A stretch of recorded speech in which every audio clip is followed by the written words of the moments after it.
Is there anything you want to say to the people? Um, what can I say? I mean, do you genuinely believe the billionaire that was made a billionaire selling concrete is passionate about selling fucking concrete? Um, First off, everybody, welcome to Savant Obsession. Today we have a dope guest. We kind of did, basically, we asked the Instagram who should be on here and who you guys want to see. And honestly, I was extremely surprised to see how many of you want to see Cuts So Wavy, or is it Cuts Too Wavy? That's too wavy. Cuts Too Wavy. And in reality, I can tell you, I met him in Paul Mitchell. And usually when a student comes out of school, they have a really hard time doing it on their own. Yep. But I can tell by your social media presence and how you asked the people that support you and follow you to help you that you might just be a savant. So I'm excited to have you on. How are you doing today? Doing great, man. Thanks for having me. Thank you. Thank you for coming on. I guess what I wanted to start off with is like, what was your childhood like? Childhood raising up. My parents split up for a while. Grew up just with my mom. Every other weekend with my dad. Eventually, thanks to God, they got back together, reunited, and had 2 more other children. So I'm the oldest of 3. Okay. So being the oldest of 3, you remember most of it compared to your siblings, huh? Oh yeah, for sure. So what was one of those times when you were younger, before they got back together, where you were like, this might be a little tough? I was always a softie in regards to like didn't know how to navigate with the boys at that time picking on me. Didn't have like that father figure to be like, just get back up. I was like all kiss and love because my mom, right? And I got closer to the girl crowd and I didn't know how to navigate myself with the guys. So when they were to pick on me, it was very hard to kind of like talk to someone about it. Kind of like thug it out type of thing.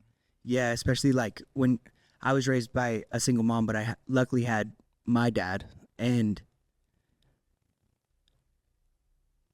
it was really a blessing because he's not my biological dad. Okay. So because I had him and I got to spend so much time with him, he did teach me those lessons because he was around. So I can't imagine like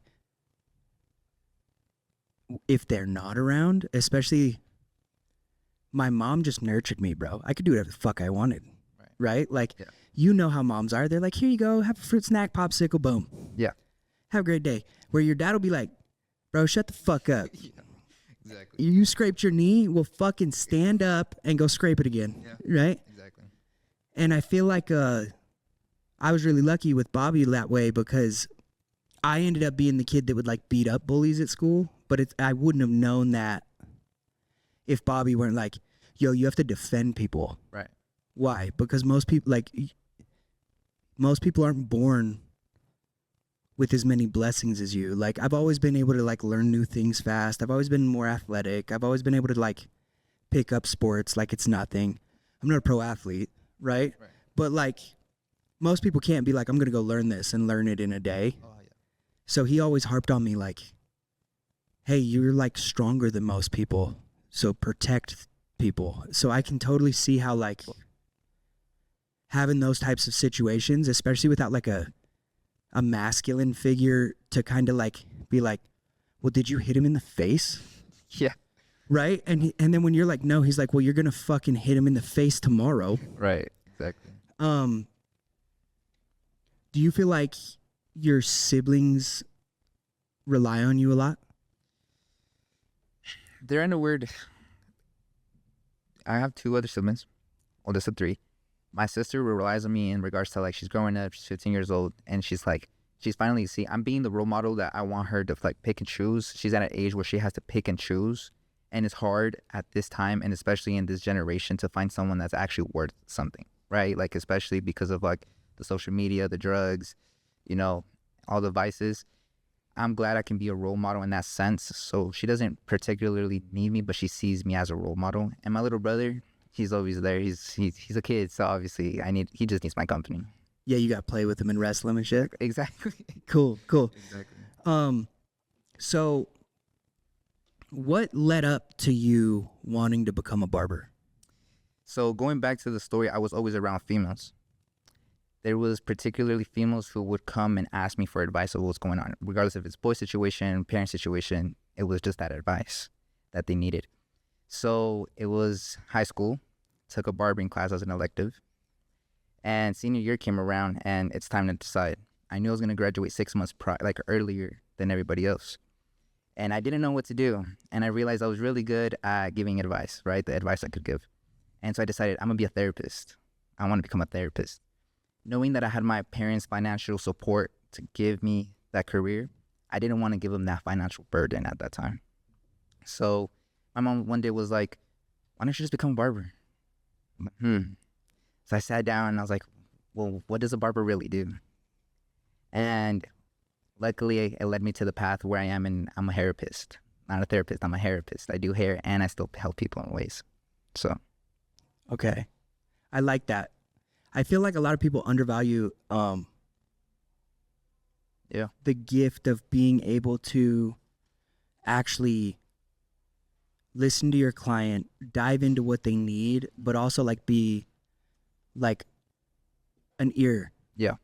Right? I feel like that could get you booked on its own. Like your haircuts don't even have to be the best. Mm-hmm. Being able to actually speak to someone with respect and show them care, and maybe even give them like that little bit of advice that they like, we're like, oh, totally helps you get booked. So that's cool. You're a therapist. I like that. What made you pick Paul Mitchell?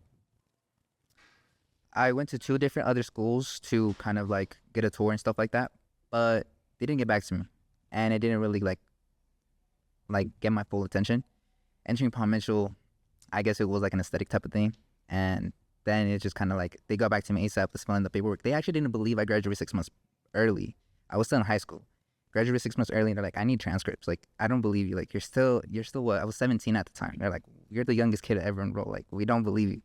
So did all the paperwork, showed them, and they're the head person, the head administrator was like my baby on dress, because I was the baby of the whole entire school, of day school and night school. Was that Brad? No, it was Tammy. Tammy, yeah. Tammy's chill. Yeah, Tammy's cool. Yeah. Okay. And so you dive into barbering, you're in school. What was one of the biggest lessons you had to learn about hair school? One of the biggest lessons, I feel like, is exactly what you're saying. It's not more the machine work. I feel like anyone can pick that up. YouTube, apprentice, on your own, failing. I think it really has to do with like the communication skill. I don't like to compare, but visually seeing me first, like seeing myself side by side with other students, I know I've always had that talkative. I'm social. I'm a social butterfly. I can talk to anybody about anything. So that helped a lot. But what really needs is like connection other people, like meeting all these different races, different cultures, and kind of like sparking a conversation. It just led to like developing that skill even more. So it's the biggest takeaway. And yeah, yeah, I feel like what I try to explain to people is the reason I'm such a good entrepreneur is because of how many people I cut before I was an entrepreneur. Because you got to realize, like, being a barber is like it's the best networking tool you could ever imagine. Mm-hmm. And it's almost like you get to use the people you cut as your library. Yeah. Because like one day you'll cut a construction dude, but like not just a construction dude. He does fire alarms in the airport. Yeah. So then you're like, okay, so how does that work? And then they break down how fire alarms work in the airport. Yeah. And then the next day it's a stock guy that makes $100 million in stocks. Yeah. Air quotes. Right. And you're like, okay, well, how do stocks work? And they're like, well, it all depends on the liquidity in the pool. And I have to judge based off previous trends this. And then you're like, okay. And eventually what happened is like me and Marcus started flying around to all the hair expos and hair competitions and competing. And by doing that, we met all the people, which it's kind of weird now because we've been in it so long. All the people we knew, like they're still there, but they're like phasing out because we're becoming too old. Like Andy Authentic, John Mosley, Popular Nobody, like, and not saying they're falling off. It's just like, it's weird to see like that the younger generations follow other people. So then those people come into those places. Yeah. But while we were doing that, we would meet all these like barbershop and salon owners, and we didn't own barbershops or salons yet. We were just cutting. And we were like, they were like, okay, so what you have to do is you have to open a company, because you're probably starting to realize, how booked are you at the moment? 70, 80% booked. On your productivity report, you're showing like 70, 80%. So you're probably banging out 40 to 50 haircuts a week. Yeah. Okay. So a lot of that's due to your own marketing, right? Yeah, 100%. So what you're going to start to realize is you can outmarket how much you can cut. Right. And then you're going to start to realize, like, okay, I can hire someone and they can take these leftover cuts. Okay. And then you're going to realize, okay, I have 5 people now and a 10-chair shop, right? Right. And you're going to be like, I'm making 150 grand a year, but my barbers all combined are only making 70. And then you're going to be like, why is that? And you're like, I'm selfishly marketing myself and cutting more hair. And then after that is when you're like, if I completely quit cutting, or I narrow it down to like 4 hours a day, I can spend the other 6 filling other people's chairs. And so if 10 people are cutting hair and you make $7 off of each haircut, right, you make $70. Right. In however long that haircut takes. Right. On average, 45 minutes. Yeah. So then you start to realize, okay, so I can't cut hair for less than $70. Yeah, that makes sense. Right? Right. Because if not, I'll just put you in someone else's chair and I'll still make the $70. Yeah. And then you start to really understand, like, okay, the job of a barbershop owner, in my opinion, is this. And I think it's really undervalued, especially in Utah's market. My job is to be the TV channel that markets you as a commercial and you get haircuts off of it. My job is not to fill your chair. Right, correct. My job is to teach you how to fill your own chair and then add 40% on top of what you fill your chair. That's why our commission is 60-40, because you're supposed to do 60% of the work and I'm supposed to do 40. But what happens is these two things. Either the barber thinks the shop should do 100% of the work, right, or the owner doesn't do the work. Also correct. Yeah. Which is why you have this toxic atmosphere in the barbering world right now. Which, have you ever cut in a shop? Never. So you're going to notice that I can tell by how much you post you actually cut hair. Yeah. 1. And 2, I can tell you actually want to cut hair. Oh, yeah, definitely. So I've been using a saying lately that people who want to cut hair will. Oh, yeah. Okay. And that's kind of how I ended up not cutting hair at all. Okay. Is I wanted to cut hair, then I got good at it, then I met actual business owners, then they explained to me how to run a business, then I fine-tuned my business, then I stopped cutting hair. But it's because I'm able to fill other people's chairs. But I'm only able to generate, if 10 people don't have appointments, I can only offer you 4. If there's 10 of them, because that's 40 cuts. Yeah.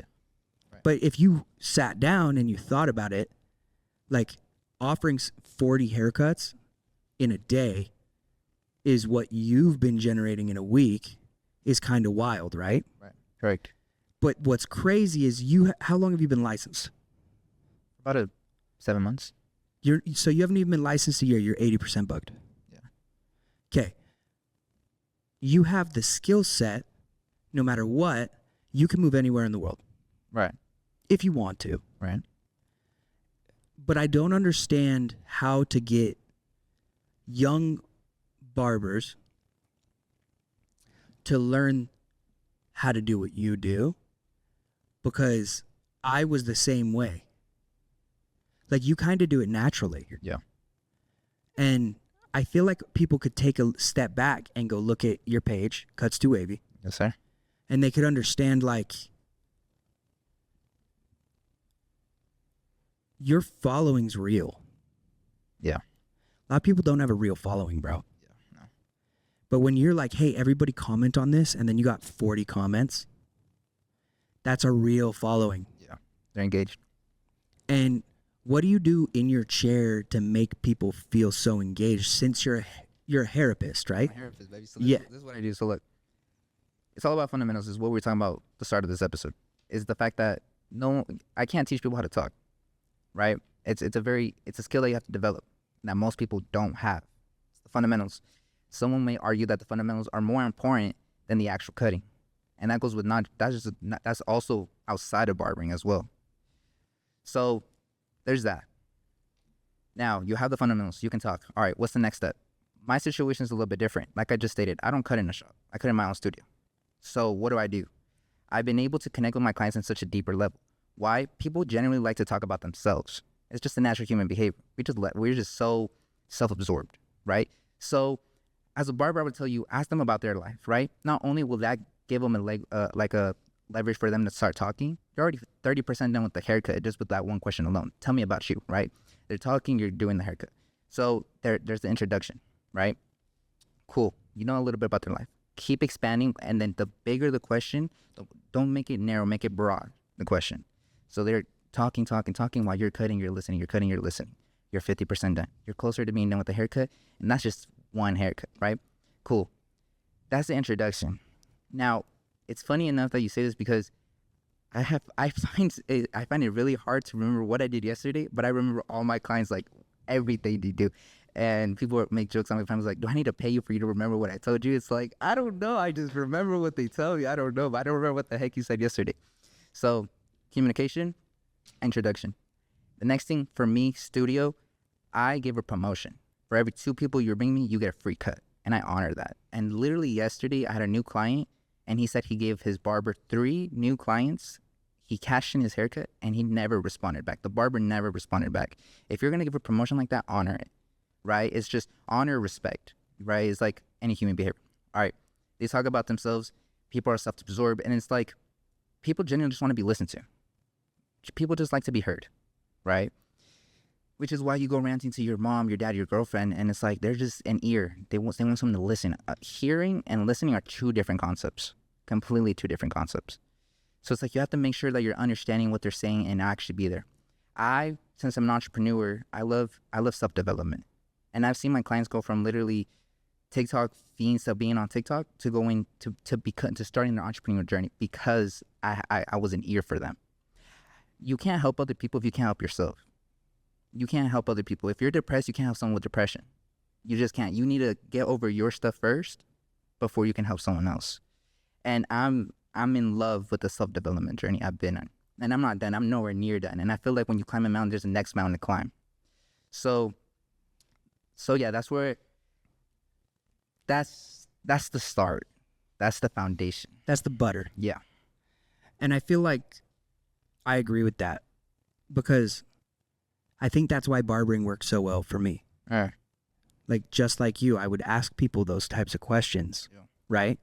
And I feel like you've unlocked something most people never unlock. It's like, so when you're developing yourself, you're inspiring the people around you. The people around you end up inspiring you, and then you end up in this positive fucking typhoon where everybody's like, okay, so I'm doing this, and this. What would you do? And you're like, well, I'm doing this, and this. Okay, so these 2 things have this in common. What are you doing? Well, what are you doing? Right? Yeah. And then they start to be like inspired, right? Like, and I feel like for you, what I'm noticing is you're mature, right? Because you're obviously not that old. How old are you? I'm 19. So you're 19 years old. You understand the psychology of the game, right? And that's what makes the game fun. Oh yeah. Because when people are like, why do you like operating a business? It's so stressful. It's this. And it's like, okay, do I think like 90% of people shouldn't own a business? Absolutely. Okay. they'd fucking have a heart attack. Yeah. But then there's those people that are just crazy enough where like they have fun noticing the little things like you just said. Or like, I have a question. How often are you rebooking your client? Every 2 weeks. So you're suggesting to each one of your clients, I'll see you in 2 weeks. 100%. What's your success rate when you talk about that? To each their own. Every individual is a different world. But success rate from 0 to 100%, 60, 65, 70%. Right. Yeah. And then if how often are they like, I can't do 2 weeks, but can I see you in 4? Oh, yeah. It goes up. Yeah, it goes up. Yeah. So do you think it's because you've embodied your bread and butter, right? Mm-hmm. And then you've also learned how to actually provide a service, not a haircut? Exactly.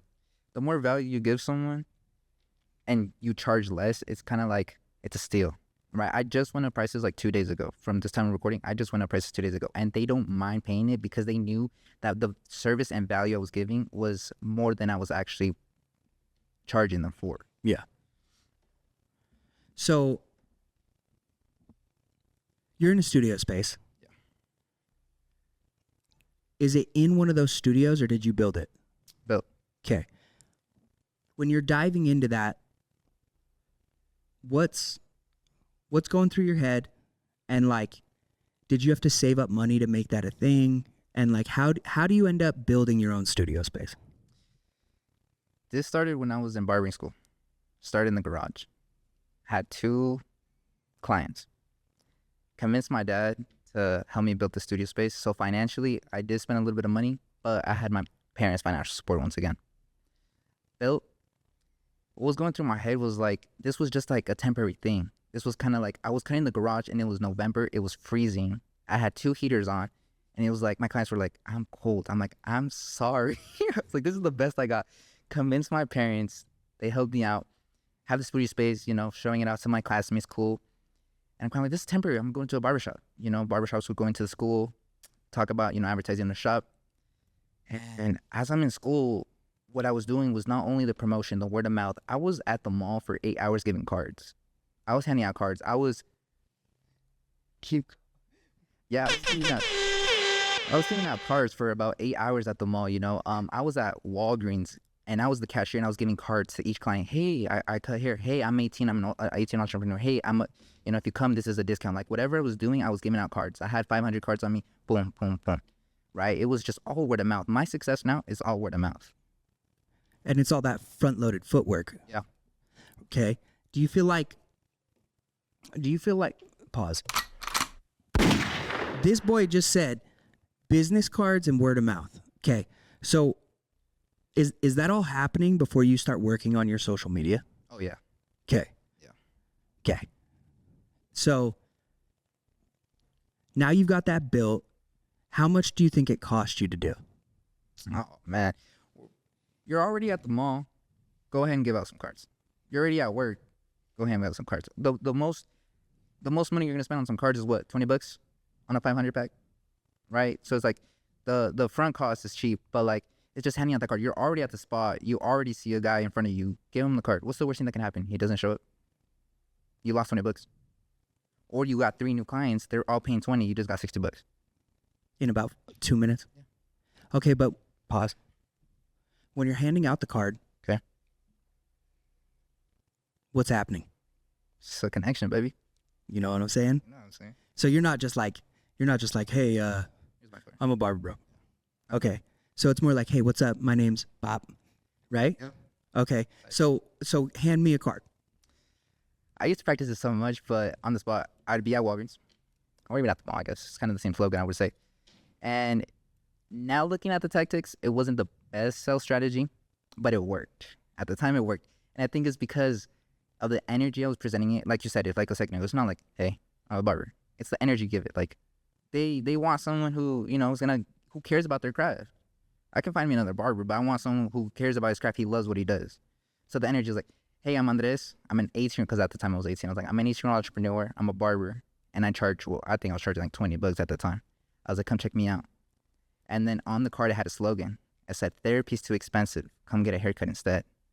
because again, I'm a therapist. So it's like I put that on the card, and people came because of that reason.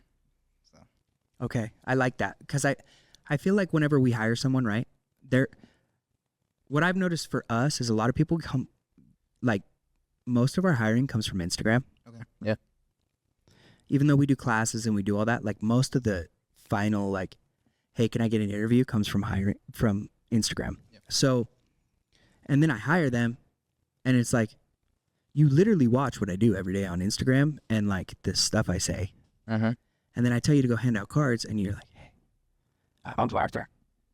yeah, Right? And it's like, okay, I don't know what's going on in school, and this isn't a bash on the schools, oh yeah, no, but you guys need to figure the fuck out how to, like, have we ever done this? Like, have we ever hung out before? No. Okay, are we having a full conversation? Yeah. It's not that crazy, bro. It's the simple stuff. Like, it's a simple tactic. Like, all I have to do to get you to ask me what I do for work is ask you, hey, my name's Ethan. I wanted to hand you a card. Here you go. But what do you do for work? mm-hmm. And you're going to go on a whole, like you were saying, people love to talk. They're going to go on a whole story about what they do for work. And then they're going to ask you, What about you? oh, I'm a barbershop owner. I own 4 locations. Really? Right? And one's right down the street. Here's a promo code. Thank you. Right? I would love to hook you up. And honestly, tell them Ethan sent you. They'll give you 50% off. I don't really care. It's not brain science. It's not rocket science. It's just science. It's put your head to the game. The cards are dope. You know, people like to. Can I swear? Oh, yeah. People bitch about the cards. It's like the cards are dope. If you have nothing going on for yourself, then that flip the situation. You have nothing to lose. Does that make sense? Like if you already have no clientele, you have nothing going on for yourself. So just do it. What's the worst thing that can happen? It's your current situation. It goes on with the risk. It goes on with you opening up a business. It's what's the worst thing that can happen? Okay. The worst case scenario is your current case scenario. So why not just do it? Right? You're going to live with the thought is like, what if? You know, you're going to be 30 years past and you're like, what if I did that? It's like, do it. The worst thing that can happen is your current case scenario. I don't want you to live with the rest of your life with regret. It's literally tied on me. It says risk and rich. You got to take the risk in order to get rich, right? And not people's version of success is completely different, right? Everybody's version of success is completely different. But it's like me on the personal level, it's like, I want to take the risk while I'm young, so I never have to regret it 30 years from now. It's like, well, what if I would have taken that risk? I completely agree. Like, you got to risk it for the biscuit, 1.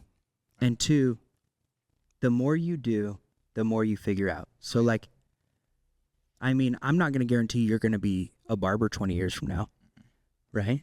Mm-hmm. But I'm going to guarantee that, like, you're going to use the skills you learned in barbering 20 years from now. Oh, definitely.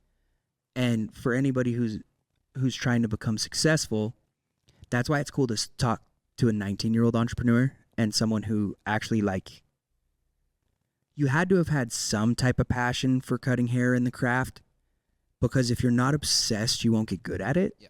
But then once you're good, it gets boring. Yeah. So you have to do what you're doing, which is, okay, it's kind of like playing a video game. Okay, if I use this attachment, it aims better. Exactly. So what you're doing is you're using self-development to aim better. Yep. And like,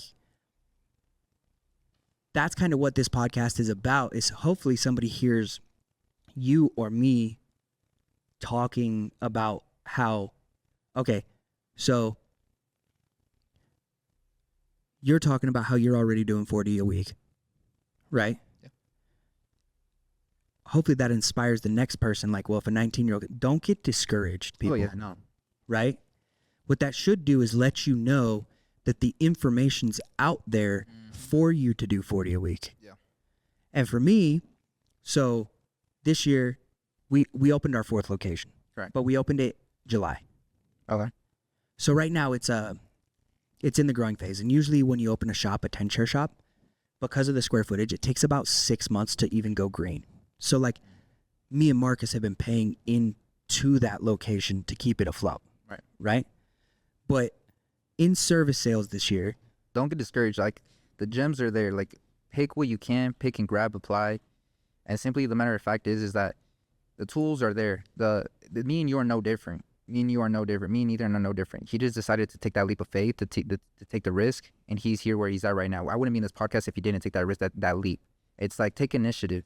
It's like, yeah, I may be doing, don't compare your chapter 1 to my chapter 20, right? I already went through the chapters. Ethan already went through the chapters. Don't ever compare your chapter 1. You're just getting out of school, and I did my route. Don't compare your chapter to my chapter. I went through the pages. It's your time, your turn to write the book.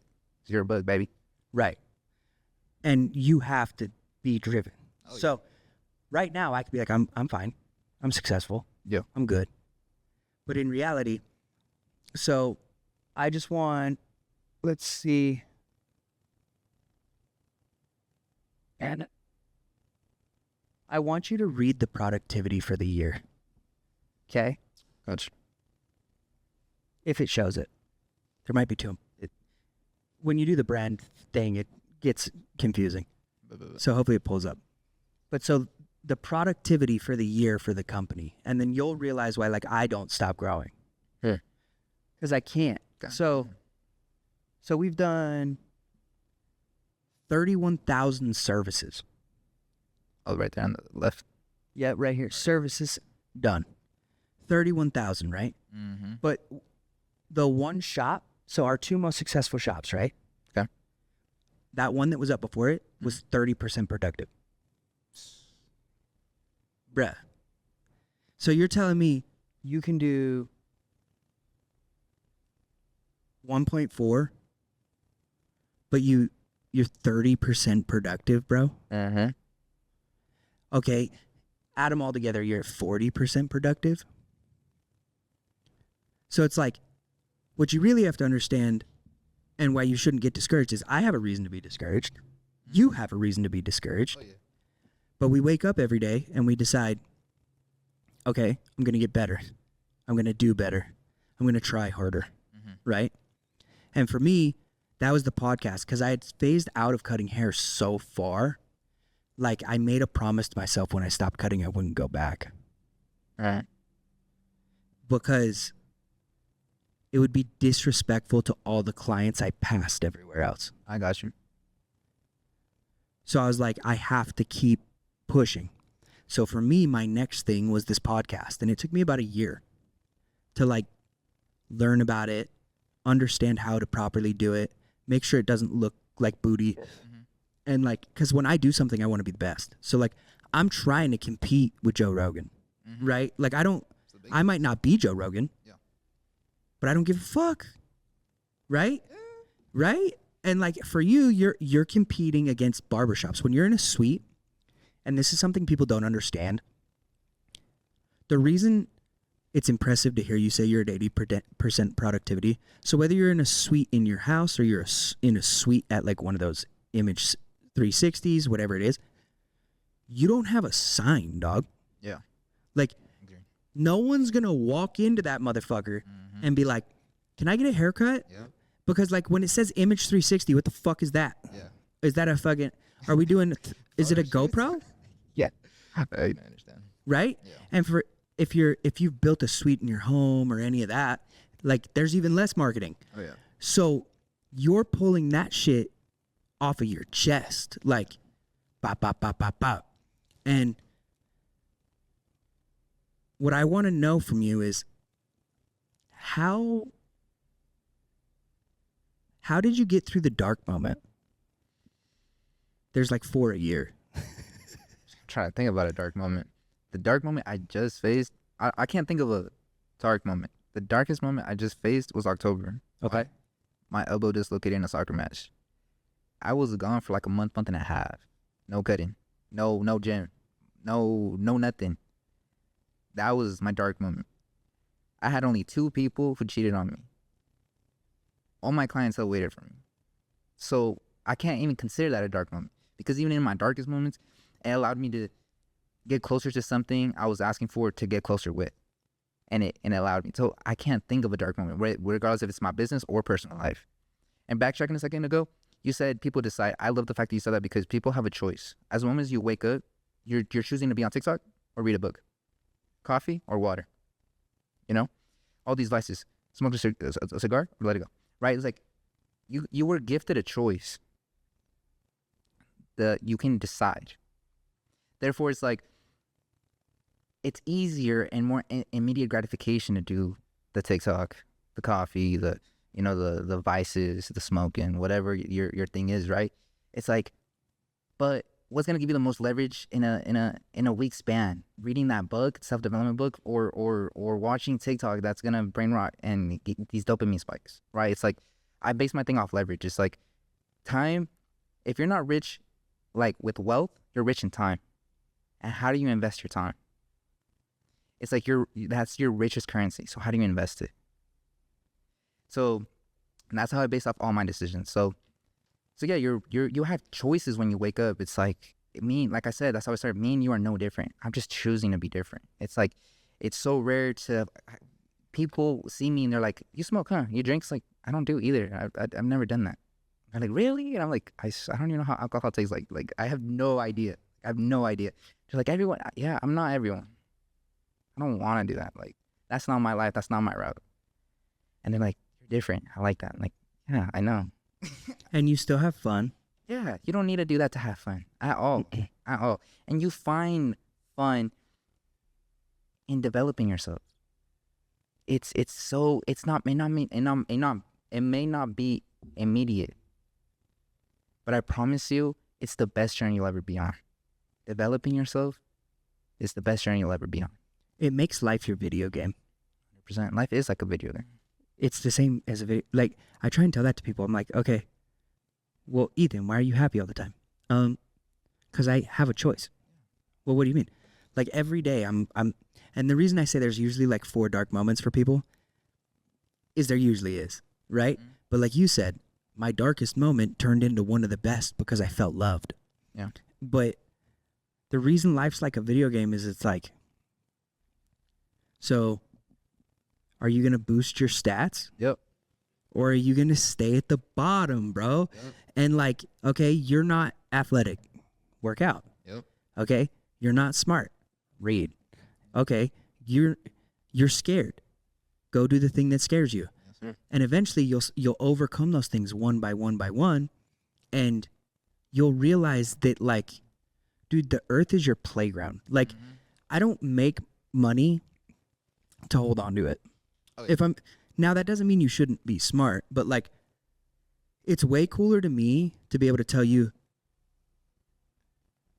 that's their tips and I didn't touch it. That's sick. Right? And then that 60% of it went to barbers. So think of how much money barbers got paid. That's fucking sick, dog. I don't know what anybody says, but like, if you think like, so 600 grand went out to barbers, dog, that's the coolest thing I've ever fucking heard. Yeah.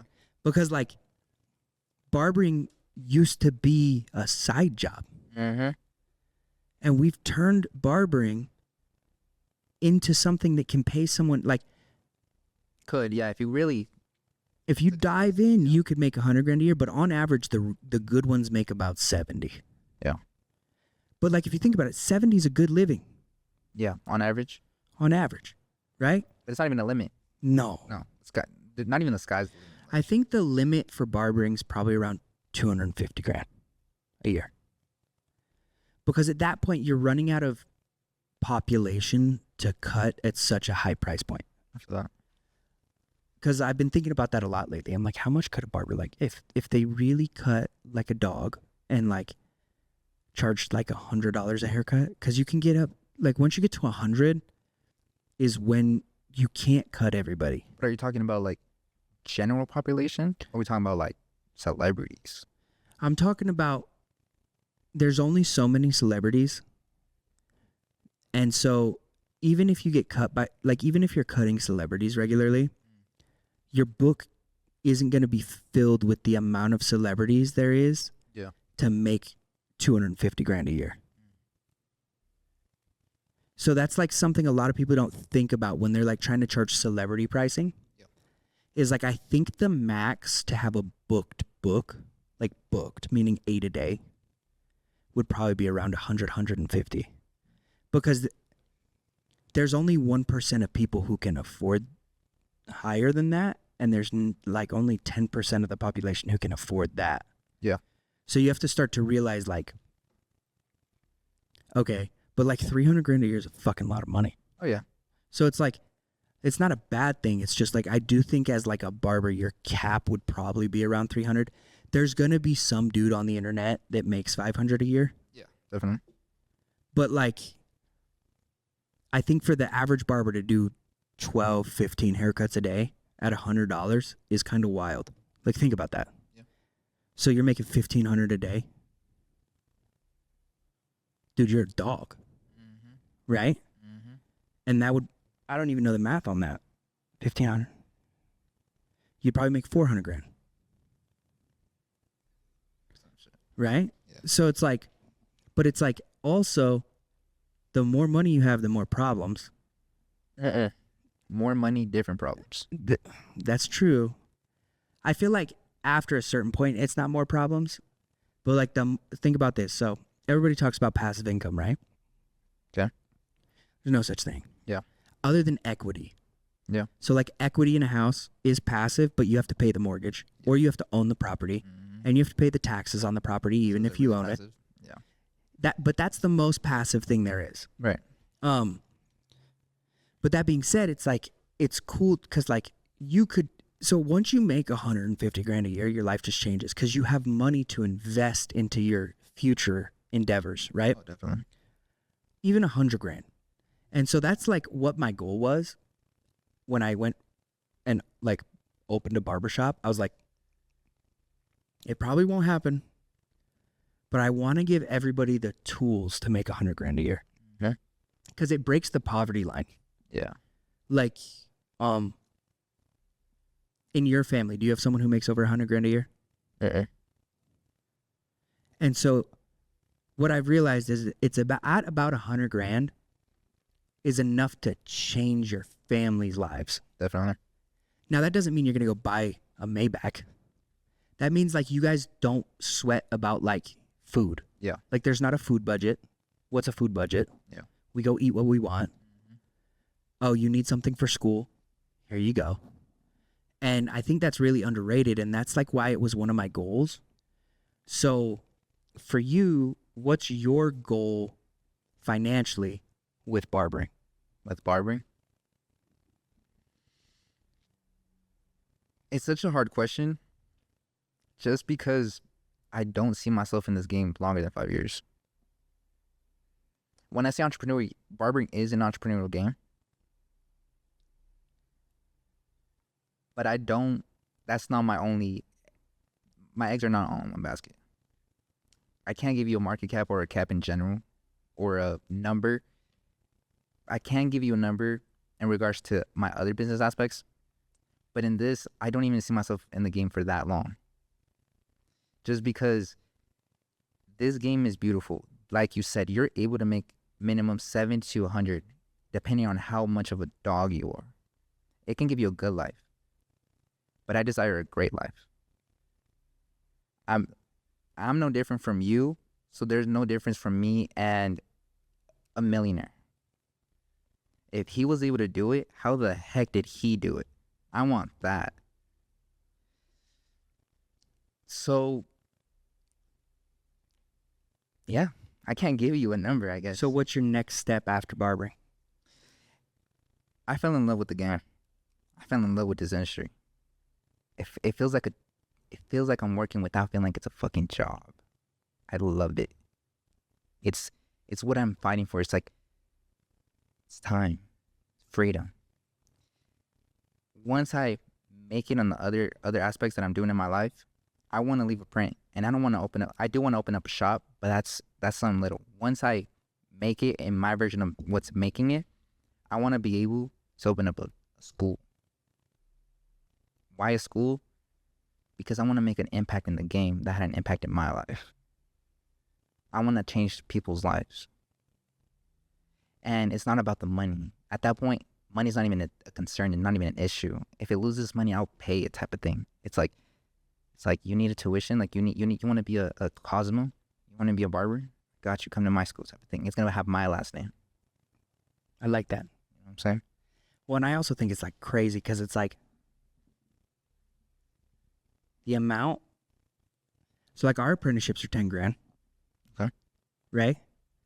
And like, Fair. but like, I also fathom how much fucking money that is for like most people. Yeah, most people, yeah.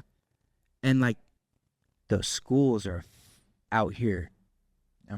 getting the government cheddar biscuits, dog. Sir. And so it's like, it's good to hear someone be like, okay, well, let's open a school and like improve the industry. Yeah. And I think that's every school's hope and dream. Yeah. But I also think that it's getting outdated. So the hardest part about being a barber is that you're not only a barber, you're not only a therapist, you're not only a marketer, you're not only a bank, you're not only a friend, right? Like you have to do all that and make sure your books are full. Yeah. Right? So like you're a receptionist, you're HR, and when you mess up, you have to take full accountability for it, right? We've all messed up, right? You're like, here's a free cut, dog. Sorry, dog. And so I think to hear that for you, that's cool. So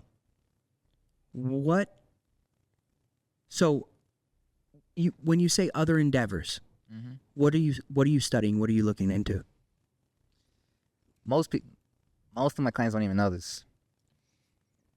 They like to be heard, but they don't really ask the barber. We're just kind of there, right? We cut their hair. We're their barber. So I'm a day trader. I do trade in the market. And I'm also pioneering the NFT that's about to be launching this January.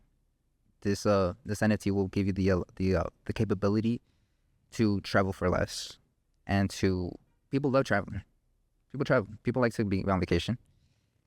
So it's it's basically just like an affiliate kind of thing, and it's like I'm one of the pioneers in that. But my main focus is just trading in the stock market. Okay, so you do stocks. Yeah. Okay, so for you, how much of your income are you putting into your trading account? This year, 2025, I'm gonna take that risk. I'm gonna take that bigger leap. But in regards to this year, I think I risked more than I should have, and I learned from it, type of thing. Yeah, the psychology. Yeah. Reading the charts. Yeah. Do you feel like your goal is to use trading to leverage your money to grow more? Because banks aren't going to grow your money. Definitely not. But also, that's another trade or skill that can take you to the next level. Yeah. I'm not gaining, well, I am gaining money, but I'm getting back my time. People normally react to life. People don't live life. Your parents, not your parents, but your parents work because they have to pay bills. They pay bills because they have a house. They're reacting. They're reacting to life. They're not choosing to live life. What is living life? It's willing to wake up and I want to go to Dubai just because you can. I'm gonna go to sleep late. Just like it's these details. Like I want to have an expensive ass dinner and not worry about the bills. Like that's living life. People, on average, are reacting to life. The car, the bills, the kids. It's all like they're just reacting to it. It's not living. So I'm getting back my time, and I know this skill is hard, but the harder it is, the bigger the payout. The harder it is, the bigger the timeline, though. So people that are like, it's hard. It's like, yeah, it is hard. That's why not everyone has abs. But the harder it is, the bigger the reward. Why do you think when someone has six packs, they're shirtless all the goddamn time? Because they want to show it off, because it took that much discipline, that much consistency, that much hard effort. You know what I'm saying? So it's like, this trading game, it's hard, but I love it. Yeah. Like, I'm next. Like, I'm the dog. Like, watch this. I literally told earlier today, I was like, someone was like, what's your goal? I was like, I'm gonna make the charts my bitch next year. Watch. I literally said that today. I was like, what's gonna happen? Once you learn the psychology, dog. Yeah. And the psychology and like the discipline to use 1/10, so you have 10 tries or whatever your strategy may be, right? But that's sick. I think that's one of the lessons that barbering taught me. Is what you were saying is like, bro, I don't have fun unless it's hard. Yeah. Fuck are you talking about? No, it's hard. What's hard?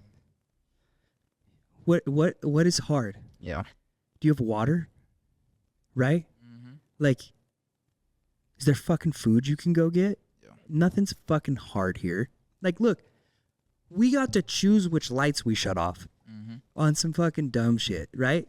Like, and so I think the thing that drives savants is,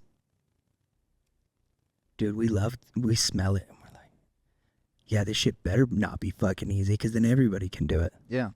Like, I want to do things that are hard. Why? Because seeing something no one's ever seen before is hard to see. Going on an adventure that no one's ever been on before is fucking hard to do. Yep. Being able to afford a lifestyle, like you're saying, right? It's not just about the tangible thing, it's about the fucking journey. And if you don't want to walk the fucking journey, sit the fuck back at the cabin, dog. You'll see me when? You'll see me on your screen on the For You page. It's all good, bro. You can stay on the sidelines. Watch the show. It's all good, bro. Watch the show. It's all good, man. And so, That's competition for me, baby. Come on. yeah, and especially, like, it's funny because, like, all of you guys are able to see a young entrepreneur. Why is he so much more hungry? Mhm. Why does he want it? It's because it's fun. Yep. Like is learning hard? Like, is learning, are you like, fuck, I gotta learn? Hell no, it's the most exciting thing. Because you're like, damn, I'm gonna know something somebody else doesn't. Exactly. Well, like, I bought this health book recently because I grew up vegetarian until I was 5. Okay. Raised vegetarian. Switched to meat. Still pretty much ate vegetarian. And I literally could never gain weight until I was about 24. And then I started hitting the gym hard as fuck. But then then I started mainly eating meat. And so I felt like I was like, I don't understand nutrition properly, because like I'm like starting to get fluffy, if that makes sense. Yep. So I was like, it doesn't even make sense. I'm active. So I was like, I'm gonna buy this health book.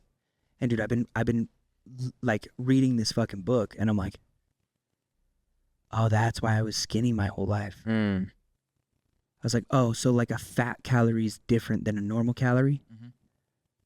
Like meat isn't a calorie. Like meat digests differently than like any other calorie. And so when you start to learn those things, you start to unlock the world. Yeah. Right? And it's like the same thing with like setting up a podcast or opening a business or running your own business and then trying to trade. Like, you've probably read financial books. You at least have to understand some type of finance to be able to play that game. Yeah.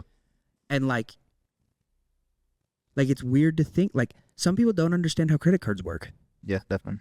And you're like, but I just grew up knowing that, right? Me. But I grew up in a fucking family with an accountant. So like I had some cheat codes. But it's like, when you learn something,